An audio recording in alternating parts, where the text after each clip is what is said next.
Hello and welcome to the Faith Building Podcast, episode 48, with your lovely and amazing host, Vladi Kuna. And Norman Greater. Hi, guys. Welcome back. We're still in the topic of disconnecting, connecting, all those things, and we want to kick it off with the topic of AI.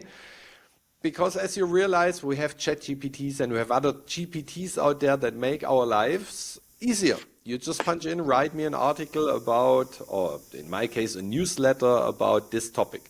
What I realized that even though I gave ChatGPT all my newsletters that I ever wrote and said, write it in my style, it just does not get, sometimes not even close, where I say, if you read all of that, can you not find a pattern of how I write? And this is a big thing, because we are disconnected from our creativity. Of course, due to lack of time and other things and trillion things out there, it's sometimes very helpful to have AI help you with writing something. But the question is, are you outsourcing everything? Which means you're not even thinking about it. You just say, write this, do that, AI agents, control that. So we are kind of losing the ability to be creative, to have connections in our brain, to solve some things, because AI is doing all of that for us. So just be aware of that. And for sure, you can get a mainframe for something, but then just put in your lines and your special taste and spirit, I want to say.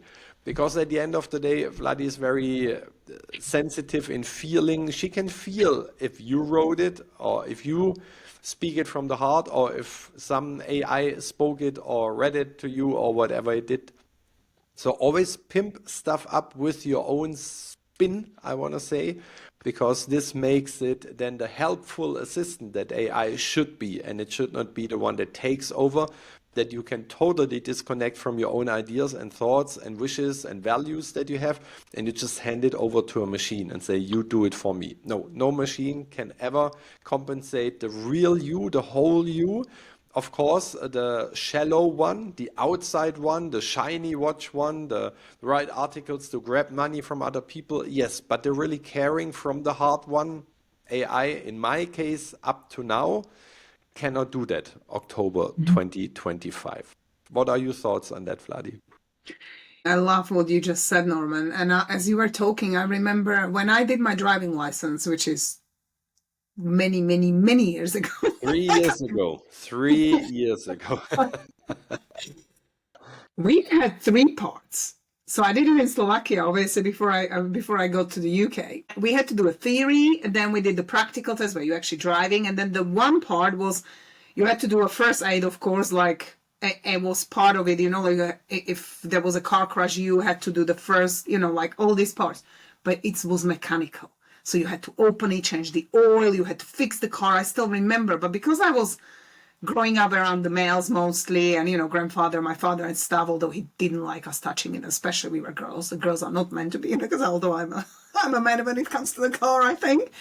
But I was always like watching and paying attention. So we had to do something. If anything happens to your car, you can fix it pretty much yourself. Now look where we are now. They're making amazing cars. I've got I have a 4-year-old, which I thought is pretty new, but apparently it isn't anymore, because 4 years it's apparently old. And the electrical system shut me down on the road last week. I literally flashed red, stopped the car, blah, blah, blah. And they retested it, so you have to pay the amount of money for them to run the diagnosis, right? So they did figure out there was a light that came on red, and it had to. So they can see the diagnosis because it obviously left the signal. They still then have no idea why. Whereas in the old days, the mechanical would open the thing, went through the stuff, and they would know exactly what's wrong. Connection, disconnection. So we created something, we think it's better, but is it? Now I understand when we're talking about electric cars and all this stuff, and I want to blend this in because it's with everything. It's like, well, when Norman's talking about AI, it's how do you use it? I do believe AI is a great tool, because there are jobs in this world where, you have to put the data. And for human beings sitting there all night, seeing billion numbers and trying to match certain things, and, the analysis to, let's say, science, and and medicals. It can be really great tool, but we are so crazy we're replacing humans with it. And it's us who are causing this. So we're going to reach this point, like we were talking in the last episode when Bruce Lipton said, well, I was teaching this stuff wrong in 40 years. I mean, are you not already at the path that you know that you believed in something so strongly and actually you now know it's not right? Because we grow, and that's how the evolution comes. We really get better and greater and look towards things, but some things we realize that actually doesn't work. And I love one of the posts that people post, and I kind of took it as well and I shared it. It was the old phone, you know, the one you just had to dial the numbers. I remember as a child, you would tell me, my mom comes of 11 kids, and any of our aunties, I have 28 cousins, so we had like many families. Whoever they would say, well, call auntie this, I would just go and dial the number. I mean, how many numbers do you know now? We're talking about connection. You connect it because they're all here.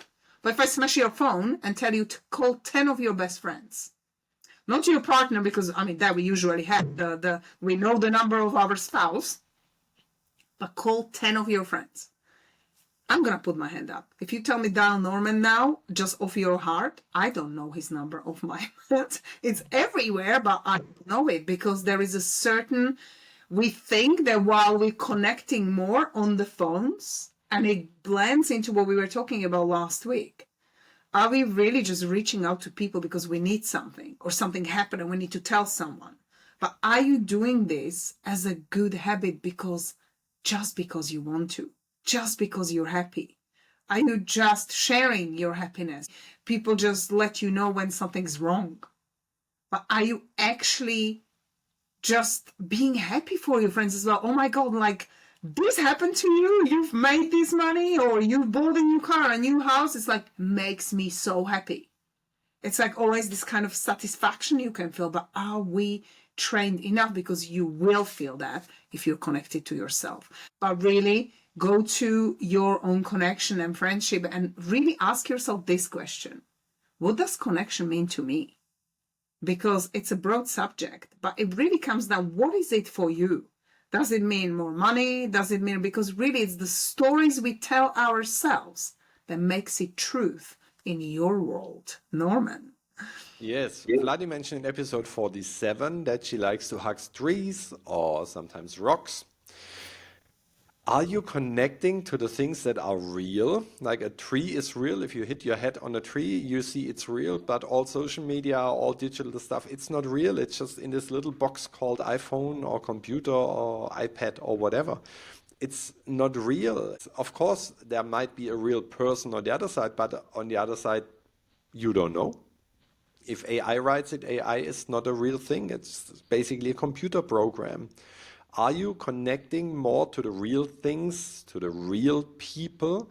Are you using money to become more famous and disconnected from others, to shine much more and be the best, the greatest, the shiniest, or whatever? Or are you using money, if you have enough, to spread it? Just being reminded of Jeff Bezos again, his former wife, I read somewhere the other day, spent, I think, $89 million she gave to the Girl Scouts. It's interesting. He spreads around champagne and she gives her money away to organizations. I think she's the richest woman after the divorce on this planet. What do you want to do with billions of dollars, euros, or pounds? What do you want to do? And most of those people, they say, yes, we are connected. Everybody's your best friends, and Ronaldo is calling you, and Messi is calling you, and all those things. Yeah, they're all calling you because there's something in for them. They don't really care about you, the human being. It's the story. I think we spoke about that in one of the earlier episodes that I heard from Simon Sinek with the former Undersecretary of State that was invited to a conference while he was still the Undersecretary of the State. And the year later, he was at the same event, but he was not in this position anymore. And he said, you know, last time when I was here officially as the Undersecretary of State, I was treated with business class. They picked me up from the airport. They drove me to the hotel. Somebody had checked in my room. They gave me the key. Somebody picked me up again from the hotel, drove me to the location, brought me to the green room and asked me if I want to have a cup of coffee. And I said yes. So they handed me a very beautiful stone cup of coffee. And I had a coffee. Now, this year, as I don't have the position anymore, I came here, flew economy. I made myself from the airport to the taxi stand, got a taxi, drove to the hotel, checked in myself, took another taxi from the hotel to the location, and asked my way through to the green room. And as I arrived, I asked one of the technicians, is there a coffee machine somewhere? And he pointed to the coffee machine on the side. And I poured myself a coffee in a styrofoam cup. And Simon Sinek describes that this gentleman said, you know, everybody deserves a styrofoam cup. The stone cup was not for me. It was for my position that I held. And some people mix that up and say the private jets, the treatment, the royal treatment, the red carpets, the invitations, the phone calls from important people, that are not for you, the human being. They are for the position you have, the power you have through money. But be aware that when your power and your money is gone, those friends disappear as fast as rats would disappear if you see them. They are not interested in you. They are interested in the shine they receive while being with you. And the moment you realize that it's not about you, the human being, but it's about the things you have or do, then you really realize why they are connected to you. It's because of the beautiful gadgets you have. And this, of course, pushes people more into the disconnection because they think, oh, they don't like me anymore, without realizing, no, they never liked you as a human being. They always liked your job, your title, your fame, your fortune. And if you know that, you can handle it much, much better rather than saying the same with the company. If you go into retirement with 65 or whatever age, and you think the whole company will go down because you left, yeah, be realistic. Maybe two people are needed to take over your job, especially in the new days with the younger people doing not that much like the older people. Probably, but they won't go down. You have been a number in the system to help the company to make money. This was your only job. You were not there because you're so nice, because you're such an amazing human being. They hired you to fulfill a goal that the company had, and you were a puzzle piece in that. And the moment you're gone, somebody else will step in and take over your part. Still, if you disconnected your whole life to hobbies, to people, and you're not reaching out to other people, then with 65, what do? You stand there all by yourself. You thought the company will call you every day. No, they don't call you because they can handle it much easier with AI and all those other tools. Just make connections while you have the time and make real connections and not connections through I am Mrs. or I am Mr. It's the same thing. If you meet new people, what is the first thing you tell them? Oh, I'm a dentist. Oh, I'm a doctor, which kind of sets the bar quite high, like, oh, interesting contact. I want to be friends with you. But how about you leave all of that out and say, my name is Norman, and for living, I do all the things I love. Okay, what do you do? I speak.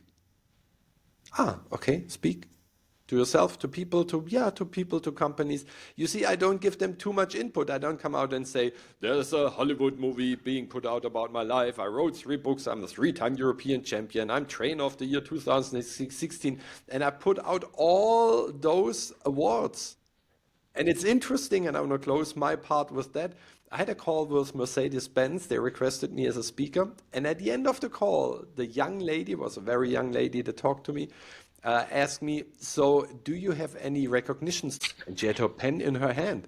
I said, yes, I'm a 3-time European champion in public speaking. That I remember. But all the other things, I did not really remember. Yes, I was trainer of the year in 1 year, I think 2016. And there was this magazine and there were other awards, but I don't really remember because that's not the way I go out. So I was kind of astonished that she asked for that. But for sure, if you announce that in the press, if you want to sell tickets for an event, this is what sells. Nobody cares about Norman Grater. But people care about, that's the, and then you put in all the awards and all the gold medals and whatever you have. That's what people are interested in. But we are more disconnected from the true human being that we are. Vladi, back to you. I love what you said. You know, the real deep thinking for me in this connection one where I interviewed Neil Donald Walsh, and at the end of the interview, I've asked him the last question, which was, what do you think is the biggest problem we're facing in the world now? And he said disconnection, alienation. That is the biggest problem. We can actually change this amazing earth, the only place where we can live. And like Norman pointed out earlier or in last episode, we're destroying this earth. We're destroying our own home for things that are shiny. It's a shiny syndrome. People who want more followers, they want more of this, they want more this because they want to be seen. But it's really all the outside stuff. And ever since that interview, I have to think of like how much we need to connect more, and that should be the more number one aim to all of us. But look at that. COVID, and after COVID, when we think about now war in Russia, Ukraine, all the stuff, it's all disconnection. What's happening in politics and stuff, it's all disconnection. Pharmaceuticals, disconnections, but what do we do about it? We feed them. And if you fuel the dark energy gets stronger. If you fuel the light energy goes on. But we don't want to lose the status. The ego in us says, well, I need to be somebody. I need to have the fair. And I was like this. My grandmother used to say to me, I'm a forever student. And I laughed, so I was getting qualifications and stuff. And I didn't put them on the wall, but my grandmother used to laugh all the time, saying you could wallpaper your wall with those. And I love what Norman said, because I don't use any of those anywhere. Even we coach people, they don't come and ask us, oh, unless you have this and this and this and this, I don't want to work with you. They pick on your energy. But what is really your energy? People feel you. People feel you through the way you speak. People feel you through the way you live. Because if I was to fly, and everything's so online, and this is partly why people hide, and we mentioned this last episode, where we will tell you about the lies behind the screens. Because if I fly to wherever you are because you're just online, will all the people in your life tell me what an amazing person you are, the way you present yourself to be? I often think about it like, would they actually say you're this loving, generous, caring person? Or are you actually known in your place as this really amazing person? I mean, we all have our flaws. I'm not looking for perfection, but I'm just saying there's so much stuff that even these young kids like, I want to be a YouTuber and make millions. I said, there's not that many YouTubers who are actually making millions. It seems that way because of what we talked in last episode. People make things so flashy and shiny. And yes, we do have to be professional and be inspirational, but there is a line. I love Kate Winslet when she took off her all makeup in one of those videos and say, you're worthy. Whether you have that thing on you or not, do you feel worthy? And that's the key. It's not, I mean, I don't tend to run without the makeup a lot. I do more now, but it's a habit really. But do I place my worthiness on it? So this is the key. It's not that you can't go out and buy, don't get us wrong. Like, don't get me wrong what I'm saying.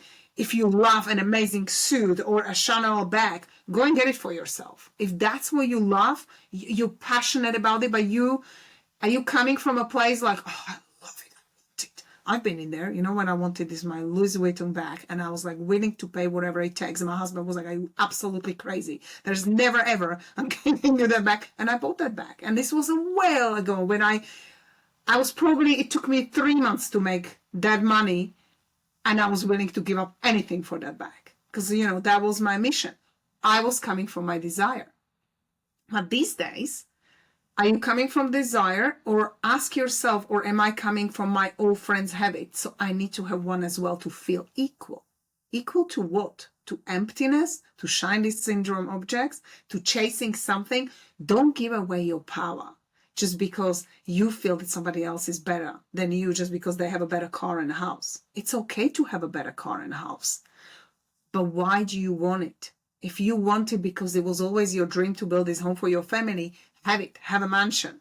But if you're getting one because you want your friends already upgraded and you feel I need to as well, then you're giving away your power. So I'd say, what is your intention? It's the key to this connection as well.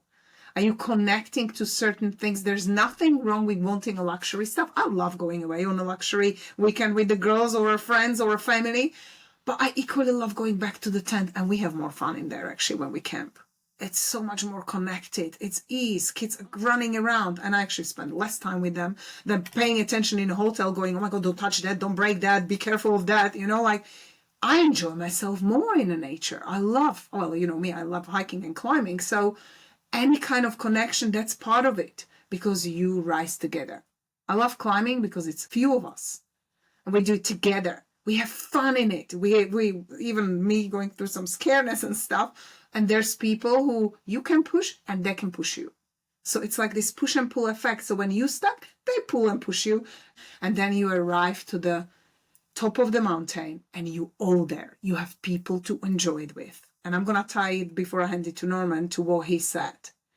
Live your life in a way that when you now experiencing the success that you absolutely would love and deserve to have, you have that friends around you who've been there all the time. Because trust me, there will be so many people that will pop out of nowhere and now want to be your friends because you're a Hollywood star and you're on the red carpet and you now have a millions and they want a picture with you. But where were they in your entire life when you're going through everything in your life? Were they in it? And that's the true connection point. The true connection is that really, once you become super wealthy and super successful, whatever it is, or maybe that's not what you want, but remember, wealth is not just money. We're talking a wealth in all four pillars, in your love life, in your relationships, in your work, in doing what you love, in your health, of course, is the number one. And your job, whatever it is, or whatever you want to do. It's okay to be a mom. Like I love the Earl Nightingale recording The Strangest Secret because he says, you find the joy even changing your baby's diaper. It was these sleepless nights when I was pulling far away from makeup. My hair never done. My nails never done. It was like one of those times that you felt, is it day? Is it night? Have I already slept? I didn't sleep. It was the baby on the breast and cooking with the other hand, the toddler running around. And you think, oh my God, it was the best time ever. And if you're not present in that moment, that goes and it never comes back. So do those things, no matter what things you're doing, but put your full yourself and be present because that is connection. No, all yours. And as you just mentioned Earl Nightingale and The Strangest Secret, I think what Earl Nightingale said was you become the person you think about most of the time, like the things, it was a little bit different, but hopefully you get the idea. You will become more of that, what you think about or what you do most of the time. Are you so connected to outside things to say, oh, the car makes me happy and shiny stuff and whatever, and that's totally okay. Still realize what would happen to you if all those would fall away, like Vladi mentioned earlier in COVID. Well, you could not show your golden Rolex to other people because you were not allowed to go out. What did this do to you? What did you do in the meantime? Oh, started drinking, started taking drugs. Interesting. So you needed to find some flashy moments in your mind rather than saying, I went out to nature by myself, climbing with friends, going into the woods, realizing that a good book could help me. Can you connect more to yourself? And it's interesting, my second book, it's a German book, but still the title is English, Reconnect to Love and to Myself. Working on the English version right now. This is what it's all about. Can you reconnect to love and to yourself? And probably what William Shatner shared, what we told you about in episode 47. Realize that this blue planet we are on, this little blue greenish marble, this is it. And I remember, and I'm not quite sure if it's Neil Donald Walsh or if it was some other mentor that said, how about the idea that heaven, that some of us aim for and say, oh, the moment we're in heaven, everything is perfect and we will be back again with God and we are all love. It could be. But how about this opulent picture of a long table, people eating, having fun, loving each other that we probably know? How about this does not happen? What William Shatner actually said. space is dark. It's nothing. What about the wooden casket closes at one point and then it's just dark? And maybe you feel connected to everything, but it's dark. What about the idea if heaven is not somewhere else on a faraway cloud, planet, sky, whatever, but heaven is where you are right now? What about you are in heaven right now and it's just called earth? Because you can experience so many things, what you cannot do in darkness. Nobody saw the table of God so far. You can say, yeah, maybe it's behind Pluto or Mars or wherever it's hidden. Different sphere. It could be all the case, but maybe being connected with the source again is just darkness and not experience the beautiful couch and the beautiful conversation we have right now. You can do so many things. Can you connect back to those things and do them and be them and live them and use them from the heart and not based on your ego to say, then I look better and greater for others? How about you are happy with yourself and you don't compare it with what other people think about you, but what you think about yourself? Being connected more to nature, to yourself, to others. And I leave it up to Vladi to give us the last final thoughts for this today's episode. I'm going to end it with, don't just speak and don't take action on it, because there's a land full of people who are making promises and speaking away, but their actions are different. So I'd say that's even disconnection within you. You know, like there's so much marketing, social media, and I say this to my kids, just be aware, because schools are not teaching them about marketing and decision making and stuff like that.